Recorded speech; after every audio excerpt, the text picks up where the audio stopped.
Olá, seja bem-vindo ao Saber Direito Debate. No programa de hoje vamos falar sobre direito na tributação. O nosso convidado é o especialista e mestrando em Direito Tributário, Pedro Bonifácio. Professor, muito obrigado pela sua presença aqui no nosso programa. Eu que agradeço o convite, fico muito honrado. Diga uma coisa, aqui no começo do programa a gente sempre fala sobre como é que o direito surgiu na vida dos nossos convidados. No seu caso foi algo vocacional, a família influenciou? Conta pra gente. Na verdade, o direito ele apareceu não por acaso, mas foi uma série de coincidências. Então, na minha família, a gente não tem ninguém na formação jurídica, né? Eu sou o primeiro do âmbito familiar, pai e mãe, nessa formação. Só que sempre na escola, ginásio, ensino médio, eu sempre participei muito desses eventos, representante de sala, comitê de organização de algumas atividades. Isso começou a me despertar uma vontade de conhecer um pouco mais a legislação, né, direitos, deveres, obrigações, e por isso, quando eu estava já praticamente terminando o ensino médio, foi quando eu me decidi. Falei, vou fazer o direito, quero conhecer, né, esse universo, e depois vi que realmente essa era a atividade que eu deveria ter ingressado, e estou muito feliz de ter completado essa atividade, por isso que venho buscando, né, especializações em outras atividades para poder me aperfeiçoar ainda mais nessa matéria.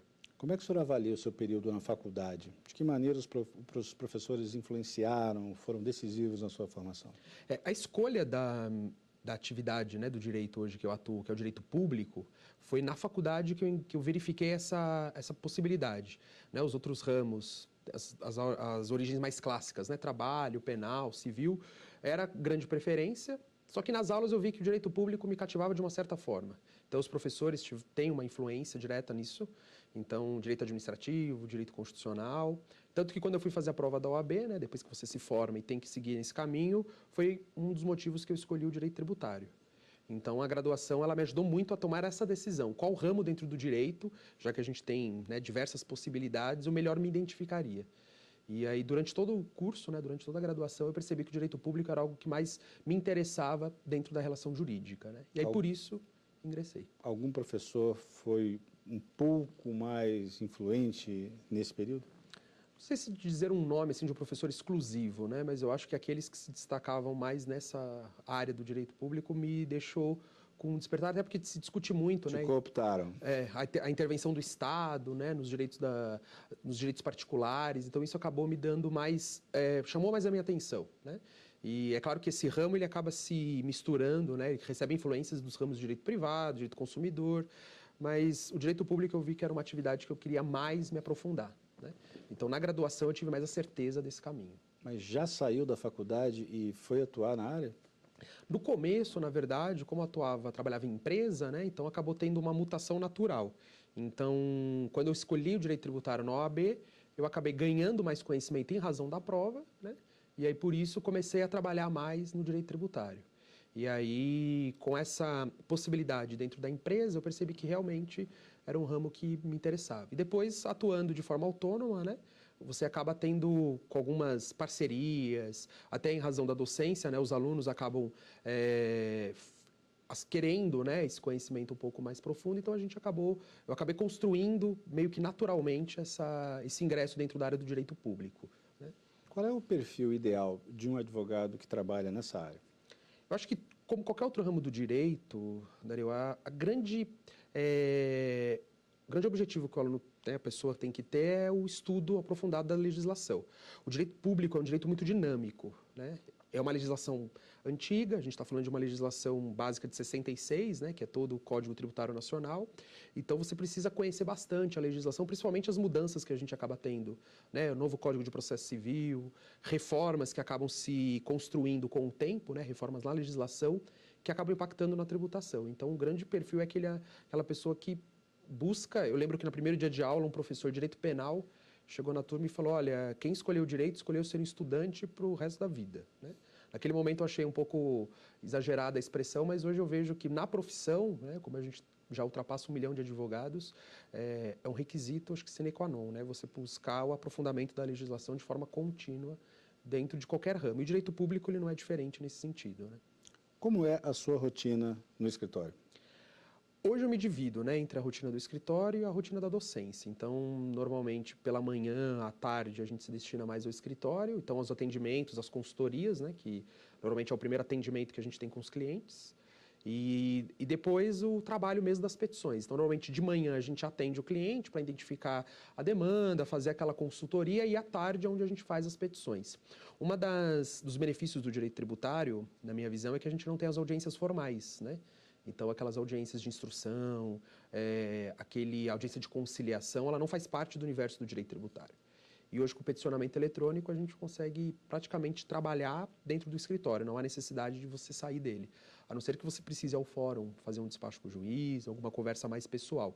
Mas hoje o nosso grande trabalho é internamente. Então, após feito essa primeira abordagem com o cliente, identificar os principais pontos, é se dedicar ao estudo da matéria e construir a petição.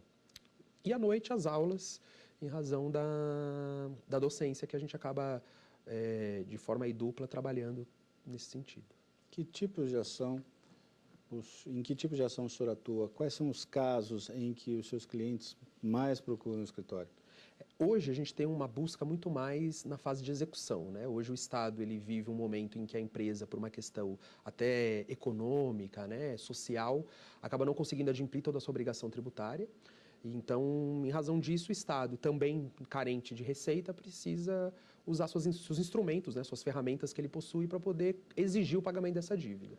Então, a execução fiscal é uma das áreas, uma das demandas que a gente mais busca atender. Então, é quando aquele contribuinte, tanto pessoa física como jurídica, já está em âmbito de execução, já está recebendo, né, um bloqueio judicial da sua conta, e aí precisa identificar melhor caminho para conseguir, né, de uma forma mais legal, o pagamento desse tributo. Então, um parcelamento ou uma certa transação, que a gente chama, que é tentar fazer um acordo com o poder público. Então, hoje a atuação maior é na área de execução. E consultoria, né? Hoje se fala muito em planejamento tributário. Como pagar menos dentro das regras legais. Então, a gente acaba atuando também tentando criar um modelo, né, dentro da realidade daquele indivíduo, para tentar, dentro do planejamento sucessório, do planejamento tributário, identificar formas diferentes de se exercer a mesma atividade, buscando uma tributação reduzida. Então, acho que são esses dois polos que hoje, na nossa realidade atual, a gente tem mais exigência de atuação. Vou fazer um desafio para o senhor aqui, para o senhor me responder em 30, 40 segundos no máximo. Por que é tão difícil fazer reforma tributária no Brasil? Por causa dos interesses, né? Então, a gente tem os interesses estaduais, municipais, federais. Então, quando a gente fala de uma reforma em que ela deve buscar um consenso de todos os estados, municípios e mais a União, se torna um pouco mais difícil, né? Se a gente tivesse uma legislação, talvez, que a União tivesse esse poder de forma soberana, que não é isso que a Constituição prevê, talvez seria mais fácil. Então, buscando atender os interesses, a gente consegue fazer a reforma. Vamos à nossa primeira pausa, professor? Por favor. É isso, o primeiro intervalo aqui do Saber Direito Debate. Nós voltamos em instantes. Até já.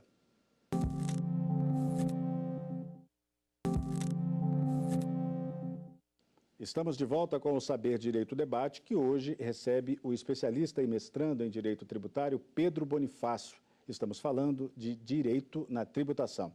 Professor, ao longo da semana foi exibido o seu curso aqui na TV Justiça e eu gostaria de saber qual foi o seu propósito. O senhor pensou em quem quando preparou essas aulas? Na verdade, eu pensei em trazer uma forma mais natural, né, menos complexa, menos jurídica, uma das tributações que a gente mais sofre desde a nossa vida, né, inicial, quando a gente quer construir um patrimônio, até o fim da vida, que é a tributação na propriedade. Então, eu busquei trazer de uma forma mais profunda, mais objetiva, quais são as regras, né, que a gente acaba se inserindo dentro desse universo. A tributação é necessária, né, como o financiamento de despesa pública, eu preciso ter a tributação. A propriedade é uma das formas que mais nós revelamos riqueza com relação ao nosso conjunto patrimonial. E a riqueza é um dos pilares da tributação. Então, quanto mais riqueza eu vou me manifestar, mais tributação eu vou pagar.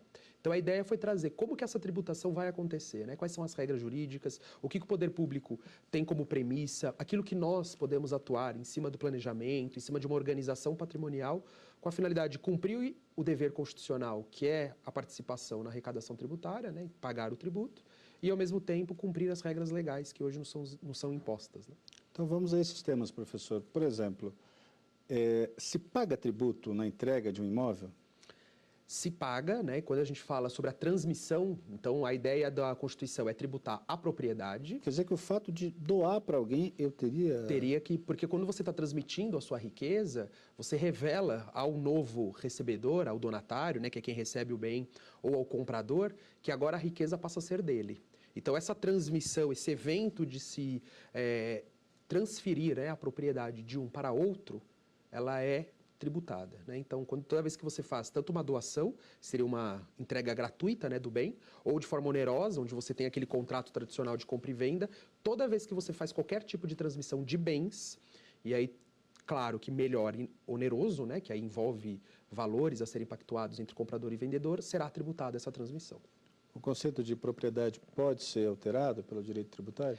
Isso é uma discussão muito grande, principalmente na transmissão de bens, né? Porque quando a gente fala do conceito de propriedade, é uníssono que o Código Civil ele regula muito bem esse momento. Então, ser proprietário não basta eu formar com você um contrato de compra e venda e falar que a nossa casa, que a minha casa passa a ser sua. Enquanto eu não for lá no cartório fazer o registro, você não é o proprietário. Mas a gente tinha uma discussão muito grande, por exemplo, com o ato da transmissão do bem. Hoje é muito natural você ir no cartório, antes de realizar a transmissão, o cartório já ia impor a você o pagamento do ITBI, que é o imposto que incide na transmissão de bens onerosos, né? Bens imóveis. Então, você vai vender a sua casa, na hora do registro deve ser feito o pagamento. E quem regula isso é o direito civil, que fala que a transmissão de uma propriedade para outra pessoa só se dá com o registro efetivo da matrícula. Então, nós já tivemos a tentativa de tributações, por exemplo, no ato da transmissão por registro de um contrato de compra e venda. Então, eu faço um contrato de promessa de compra e venda, registro isso no cartório. Já posso tributar? Não, porque não é uma transmissão, né? E se o imposto incide na transmissão, eu, direito tributário, não posso alterar o momento em que esse ato acontece, porque o direito civil é quem regula essa sistemática. Então, eu empresto conceitos do direito privado para o direito tributário, mas eu me limito a não alterar esse conceito. Então, se o conceito é a transmissão é com o registro, primeiro espera-se o registro para depois tributar. Em relação à próxima pergunta, eu não vou ficar nem espantado se o senhor responder que sim. Mas eu gostaria de saber se pode haver cobrança de IPTU e de ITR sobre o mesmo imóvel. Na verdade, então eu vou te surpreender. Não pode, porque no Brasil é proibida a bitributação, que a gente chama, né? Então o fato gerador é ser proprietário. Então se eu sou proprietário, eu só posso sofrer uma tributação sobre esse fato, ser proprietário. Então ou o meu imóvel ele tem que ser enquadrado como urbano ou rural. O que ocorre muito é esses locais, né, que a gente tem um cenário rural, com poucos elementos de urbanidade. Se o imóvel está localizado numa área urbana, mas a destinação dele é rural, como é que fica? Aí a regra, né, hoje a gente segue a regra do artigo 15 do Decreto-Lei, que diz que nesse caso, se a destinação é rural, se privilegia a destinação. Então, paga ITR e não IPTU. E não IPTU. E aí há o conflito, às vezes, entre o município, né, com relação a essa competência. Quem tributa? Sou eu, União, ou sou eu, município? Porque, na regra geral, o município leva em consideração a localização. Então, se o seu imóvel está fixado no local urbano, paga-se IPTU. Mas se a destinação é rural, o Decreto-Lei 57 de 66, para você ver a legislação, ela define no artigo 15 que se destinação rural, tem que pagar ITR. E não pode pagar os dois. Então, ou é ITR ou é IPTU. O senhor já teve que entrar em alguma ação por causa de bitributação? Já. O que a gente entra mais em bitributação é quando a gente tem, por exemplo, prestação de serviço em um município e a empresa acaba tendo sede em outro, né? Então, você tem ali os dois municípios buscando essa forma de arrecadação e aí a legislação específica ela determina a regra de como vai ser feito isso. No caso de IPTU e ITR, a gente visualiza isso muito em imóveis, né, em cidades mais rurais, cidades mais afastadas, né, municípios mais afastados, em que ainda há essa dúvida. Qual é o tributo que eu pago, IPTU e ITR? Então, ele recebe o carnê do município e recebe o carnê da União. E aí você precisa entrar com uma ação, que a gente chama de consignação em pagamento, em que não sou eu que vou definir, eu contribuinte, quem define é o juiz. Então eu deposito o valor que está sendo cobrado, né, judicialmente, e aí o juiz, na sentença, é que vai determinar a quem compete o recolhimento do imposto, se é para o município ou se é para a União. Uma curiosidade que eu tenho é o fato de a gente ter muitos terrenos devidamente cercados, né, mas dentro deles um completo abandono e muitas vezes até para especulação imobiliária. Sim. Né, terrenos localizados em áreas consideradas nobres. Um terreno que é abandonado, essa propriedade nesse estado, ela pode gerar um IPTU maior? Pode. Hoje a gente tem a chamada função social da propriedade. Então, você não pode comprar um terreno, antigamente isso era muito comum. Vou comprar o terreno e com o tempo eu vou construindo conforme o potencial financeiro. E hoje a legislação, ela prevê que se você tiver um imóvel que não cumpre essa chamada função social, desapropriado, abandonado, um imóvel que seja subutilizado, você pode, por permissão constitucional, ter uma tributação mais progressiva. Então, a maioria dos municípios hoje se tributa IPTU na alíquota de 2% a 4%, eu posso chegar a pagar 15%, porque eu descumpro essa chamada função social. É uma forma que o Estado tem de tentar controlar o comportamento do proprietário, limitando ou pelo menos tentando regular como que isso vai acontecer, né? Então, você é proprietário, tem direitos, só que você também precisa cumprir a função social para que a tributação, e é importante dizer que a tributação ela é um mecanismo para que você possa, então, edificar, construir. Se você mesmo assim, por mais que tenha tributação progressiva, não atende esse requisito constitucional, você pode sofrer a desapropriação. Então, você vai ter a perda da sua propriedade em razão do não cumprimento da função social. Melhor cuidar direitinho. Melhor cuidar. Se quiser ter uma propriedade, é melhor você se preocupar também não só com a aquisição em si, mas também a forma como essa propriedade vai ser utilizada durante o caminho. Vamos a mais uma pausa, professor? Por favor. Vamos para o último intervalo aqui do Saber Direito Debate. Nós voltamos em seguida. Até já.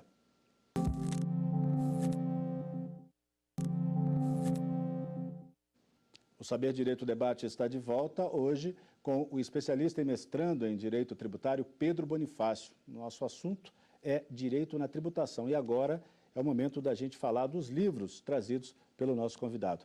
E o primeiro livro aqui é o Manual de Direito Tributário, de Eduardo Sabag. Professor, o que é que a gente pode falar sobre essa obra aqui? Eu falo que esse livro ele é o livro de cabeceira, né? Então, quem quer ingressar na área do direito, né? Foi assim que eu comecei. Eu peguei um livro de uma linguagem mais tranquila, né? Tanto para quem é de concurso ou para quem vai estudar para a prática mesmo tributária, né? Então eu busquei usar esse livro, ele tem um facilitador para quem é concurso, né? Para quem trabalha com concurso, está buscando a carreira fiscal, né? Procuradoria na área da fazenda, ele tem questões de concurso, de bancas anteriores. Então você aprende a matéria e ao mesmo tempo já pratica como seria esse tema abordado numa questão. Já vem com as anotações. Já vem com as né? anotações da própria banca, né? E também ele tem a jurisprudência, que é o que a gente precisa, como advogado, entender. A lei, ela fala uma coisa, mas como que a jurisprudência vem sendo aplicada, né? Como que se aplica aquele conceito. Então, esse livro, ele para mim tem esses dois facilitadores. Uma linguagem muito fácil de compreensão para quem está iniciando e para quem está buscando aí a carreira de concurso, ele é uma ferramenta importante. O senhor trouxe também aqui Tributos em Espécie, de Eduardo Rodrigues de Castro, Elton Kramer Lustosa e Marcos de Freitas Gouveia. O que a gente pode falar dessa obra? Esse livro ele busca mais aprofundadamente trazer tributos, né? Então, quando a gente olha um manual de direito tributário, ele vai falar das regras gerais. Esse livro a gente fala sobre especificamente os tributos. Então, hoje, quando eu falo tributo, eu posso estar falando de imposto, de taxa, né, de contribuição de melhoria. Então, dentro da nossa sistemática da tributação na propriedade, ela não se limita só a imposto. Então, hoje eu tenho taxas que incidem sobre a propriedade, eu tenho contribuições de melhoria que podem incidir sobre a propriedade. E esse livro ele narra de forma mais profunda cada uma dessas espécies de tributos e as regras jurídicas pertinentes a eles. Então, se quiser se especializar, né, numa determinada tributação, num determinado imposto, ter uma doutrina que fale especificamente sobre isso vai te dar mais subsídio, né, para suas ações, para o seu estudo. E também traz questões de concurso, né? Também traz questões de concurso. Não de uma forma tão profunda, né, como o manual, mas ali é para trabalhar alguns conceitos que as bancas mais abordam com relação aos tributos, né, e é bem interessante. O senhor trouxe ainda aqui Planejamento Tributário, Elisão Abusiva e Evasão Fiscal, de Ricardo Lobo Torres. Esse livro ele já tem uma sistemática que ele foge um pouco, né, do nosso tradicional, que é o planejamento sucessório. Acho que uma das grandes preocupações hoje das pessoas é: eu quero, né, garantir que meu patrimônio será dado a quem eu gostaria de entregar como herdeiro, e ao mesmo tempo eu queria buscar uma tributação mais simplificada. Então, esse livro ele narra um pouco o histórico do planejamento tributário no Brasil, que hoje a nossa legislação ainda não é tão aprofundada como a legislação de outros países, né? Então, ele busca trazer um pouco como que o planejamento ele pode nascer de forma lícita, como que você pode enquadrar o planejamento não de forma a fugir da obrigação tributária, mas se organizar mesmo com a sua propriedade, antecipar uma sucessão, por exemplo. Isso é muito comum hoje no planejamento de holding familiar.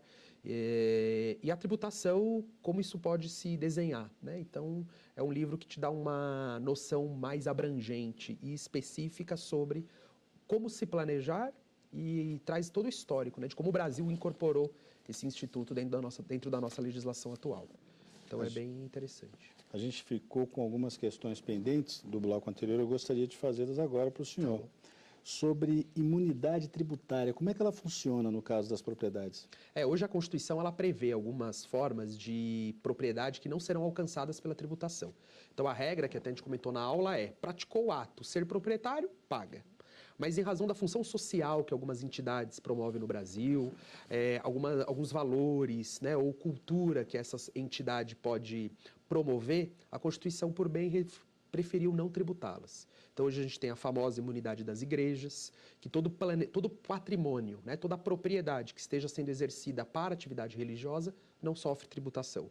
As entidades que a gente chama de terceiro setor, são aquelas entidades sem fins lucrativos que acabam, junto com o Estado, né, atuando em prol da sociedade, também são favorecidas com essa dispensa de não pagar. Como é uma dispensa constitucional, ela não pode sofrer uma supressão a qualquer tempo, né? Então, há um consenso na doutrina de que esses benefícios constitucionais só poderiam ser alterados por uma nova Constituição. Então, é uma proteção bem interessante, né, dentro da Constituição, que permite que algumas entidades, mesmo que tenham uma riqueza revelada pelo seu patrimônio, não serão alcançadas pela tributação e poderão exercer, explorar o patrimônio com a finalidade a qual elas foram criadas. Uma curiosidade. Se eu tenho um parente que mora no exterior e ele morre e deixa de herança para mim uma casa lá fora, eu pago imposto aqui?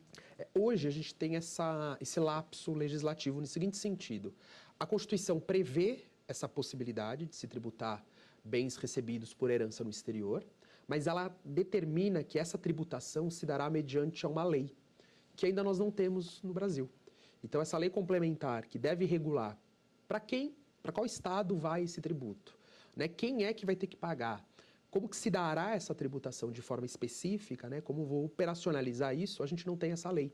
Então, a Constituição autoriza, só que ela coloca um requisito: a criação de uma lei complementar. Existe um projeto de lei que está no Congresso Nacional, um projeto de lei complementar, para transformar essa permissão tributária, essa permissão constitucional, numa realidade. Hoje ela ainda não existe. Então, se você recebe um patrimônio no exterior e ingressa com esse patrimônio no Brasil, você no máximo será tributado de imposto de renda. Mas o imposto da transmissão em si, que é o ato daquele bem ser dado a você por uma herança, por exemplo, ou por uma doação, ela não será tributada. Agora, a renda, porque você está crescendo o seu patrimônio, aí o imposto de renda, já existe legislação que prevê a tributação normal. Já que o senhor falou em imposto de renda, uma outra pergunta também, né, que tem a ver com a nossa curiosidade em relação ao tema. A gente paga o imposto de renda toda vez que a gente declara um imóvel ou só na primeira vez? É muito interessante, porque quando a gente fala que o fato gerador do imposto de renda é auferir renda, toda vez eu tenho que declarar na minha declaração de pessoa física que eu tenho um imóvel. E aí a pessoa se pergunta: será que eu estou declarando e pagando toda vez? A legislação, na verdade, o que ela quer tributar é o seu acréscimo patrimonial. Então é como se eu fizesse uma comparação do que você declarou no ano anterior para o que você está declarando nesse ano, quanto que acresceu o seu patrimônio. Só sobre essa diferença daquilo que você já declarava e aquilo que você passou a declarar, é sobre este acréscimo que eu vou te tributar. Então, se você tem um imóvel, né, em que você declara o valor de aquisição dele, será tributado na primeira declaração. Nas próximas, eu só registro o bem para que a fazenda tenha conhecimento do meu patrimônio. Então, ela vai saber qual é o meu patrimônio, mas eu não pagarei a tributação novamente de imposto. Professor, eu gostaria de agradecer pelo seu tempo, pelos esclarecimentos que o senhor deu. Muito obrigado pela sua vinda até o programa. Eu que agradeço mais uma vez. Tá certo. O programa com o professor Pedro Bonifácio terminou, mas você pode rever esta edição do Saber Direito Debate na internet. É só acessar tvjustiça.jus.br. Outras edições do programa também estão disponíveis lá. Dúvidas e sugestões? Mande e-mail saberdireito@stf.jus.br. Um grande abraço para você e até semana que vem.